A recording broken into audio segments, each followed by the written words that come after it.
Your 5-year-old granddaughter is sitting on the kitchen floor, crying because her popsicle broke in half, and every fiber in your body wants to fix it. Get another one. Make it better. That's what you do. That's what you've always done. But here's the strange thing. The grandparents who raise the most emotionally resilient kids are the ones who, in that exact moment, don't fix the popsicle. I know, that sounds wrong. It sounds cold, even. Sit with it for a second. Because this isn't about popsicles. It's about something a lot bigger.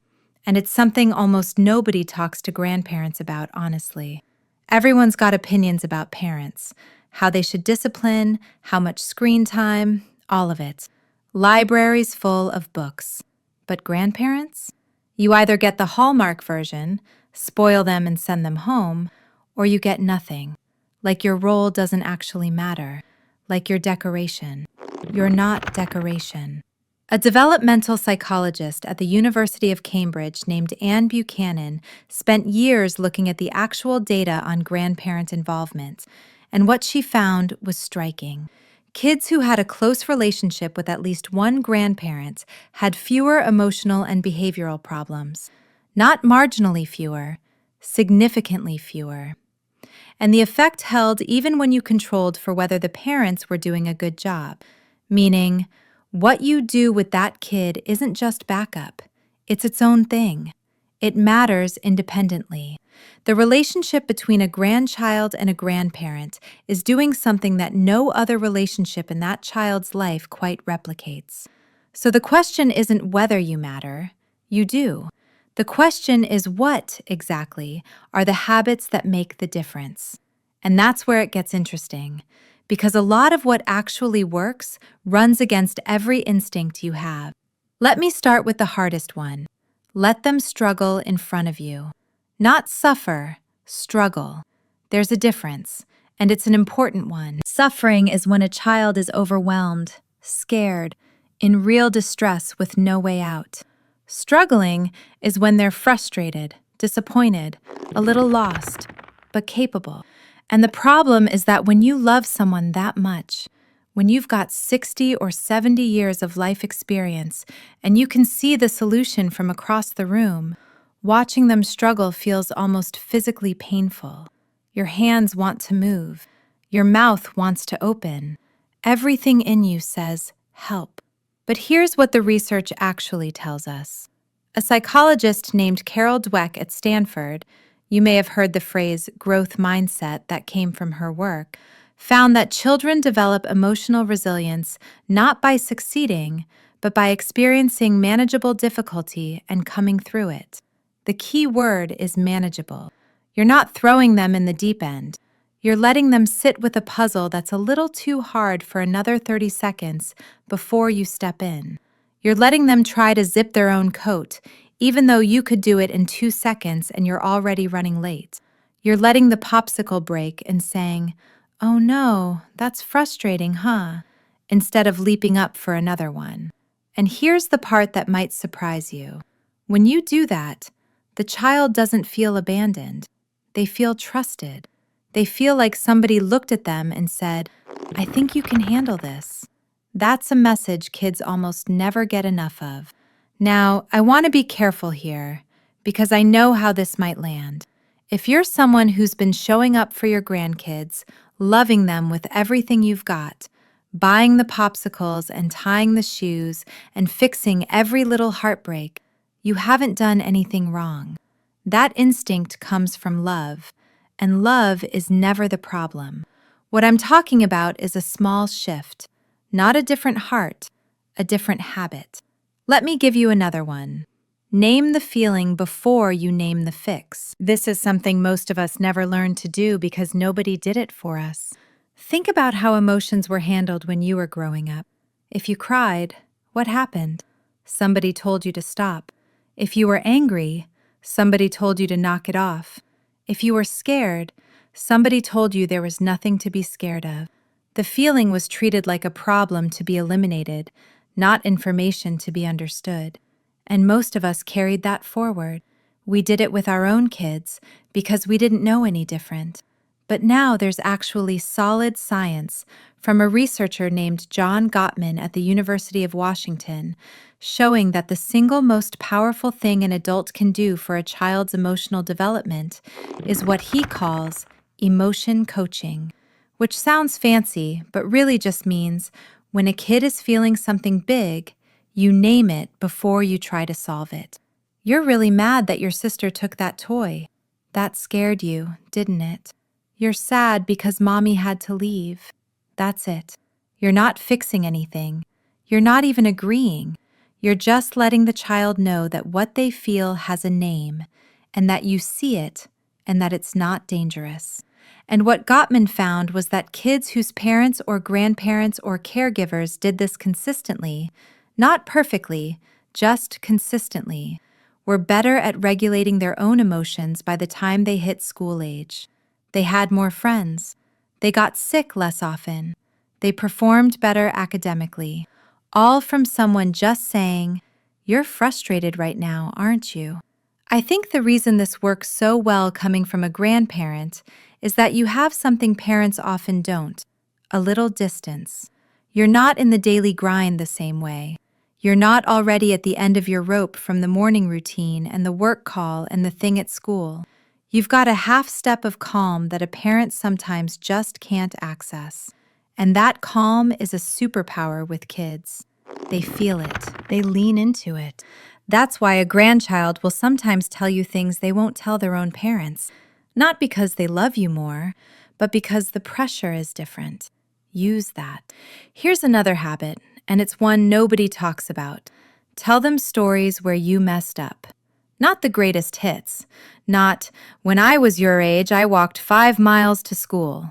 That's a lecture in costume, and kids know it. I'm talking about the real stories. The time you were afraid and didn't know what to do. The time you made the wrong choice and had to deal with what came next. The time you lost something that mattered and had to figure out how to keep going. A study out of Emory University by a researcher named Marshall Duke found that children who know their family's stories, especially the stories of struggle and recovery, have a stronger sense of what he called intergenerational self. Basically, they know where they come from. They know that the people who came before them weren't perfect, that hard things happened, and that life went on. And that knowledge acts like a kind of emotional immune system. When hard things happen to them, they have a framework. They've heard the evidence that difficulty doesn't mean the end. And you are the keeper of those stories.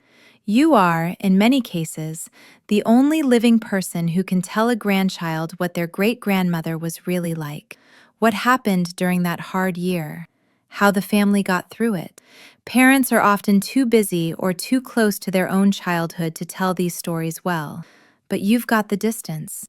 You've got the long view. And when you sit with a kid and say, "You know, when I was about your age, something happened that really scared me," that child is getting something no app, no school counselor, no parenting book can give them. They're getting a floor under their feet. Now I want to talk about something a little more uncomfortable, the habit of not competing with the parents. I know. Sometimes you watch your adult child parent their kid and you think, "I wouldn't do it that way." Sometimes you're right. Sometimes the way they handle a tantrum or a bedtime or a piece of discipline makes you want to step in. And sometimes the issue is bigger than that. Maybe you think the kid is too scheduled, too coddled, too yelled at, too ignored. Maybe you've got real concerns. But here's what I want you to hear, and I'm saying this with real respect for how hard it is. Almost nothing undermines a grandchild's emotional stability faster than sensing that the adults in their life are in conflict about them. Kids are unbelievably perceptive. They pick up on tension between you and their parents the way animals pick up on a storm coming. And when they sense it, they don't think, "Oh, there's a disagreement between adults." They think, "This is my fault." Or they think, "I have to choose." Or they just feel anxious and don't know why. The grandparents who do the most good are the ones who figure out how to be a strong, loving, distinct presence in the child's life without setting up a competing government. You're not the backup parent. You're not the appeals court. You're something else entirely, something the child needs precisely because it isn't parenting. You're the person whose house has different rules, and that's okay, because the world has different rooms, and learning to move between them is part of growing up.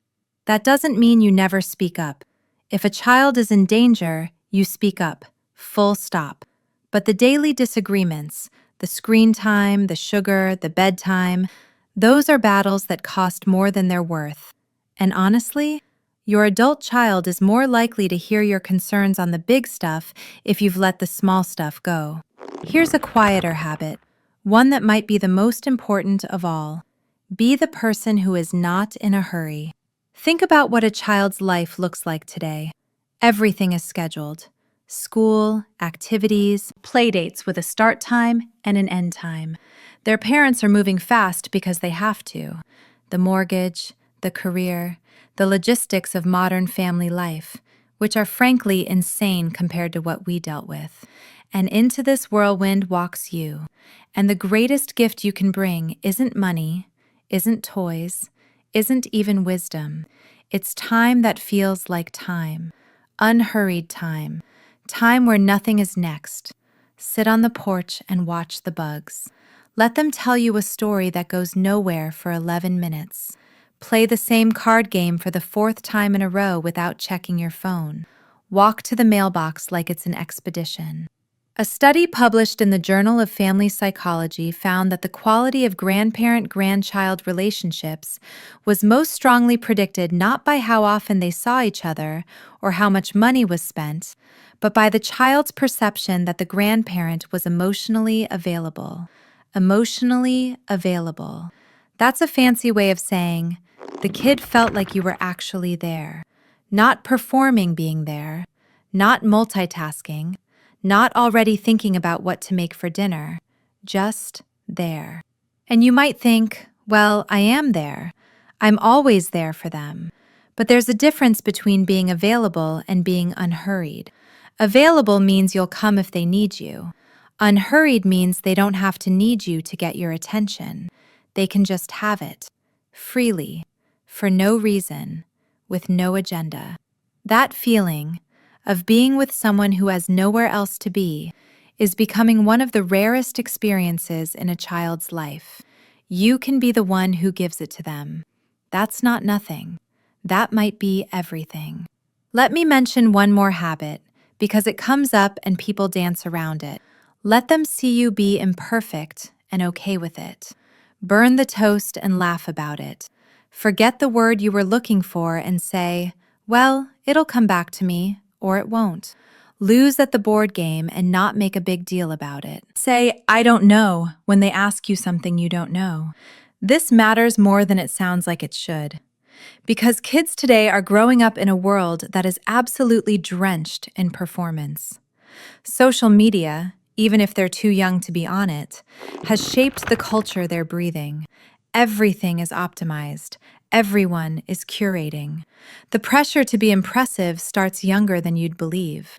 And into that mess, a grandparent who is visibly, comfortably imperfect is like a window opening in a stuffy room.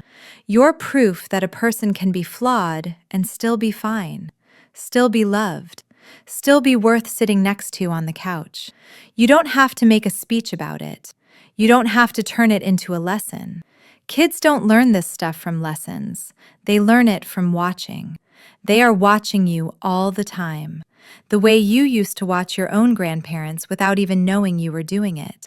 And what they're looking for, what every child is always looking for, is evidence that it's going to be okay, that life is survivable, that the people they love are real and still standing. You are that evidence, just by being there, just by being yourself, just by not pretending. I want to come back to something. Remember the popsicle on the kitchen floor? Your granddaughter crying over something broken, and you, standing there, every muscle wanting to rush in and fix it. Here's what the best version of that moment looks like.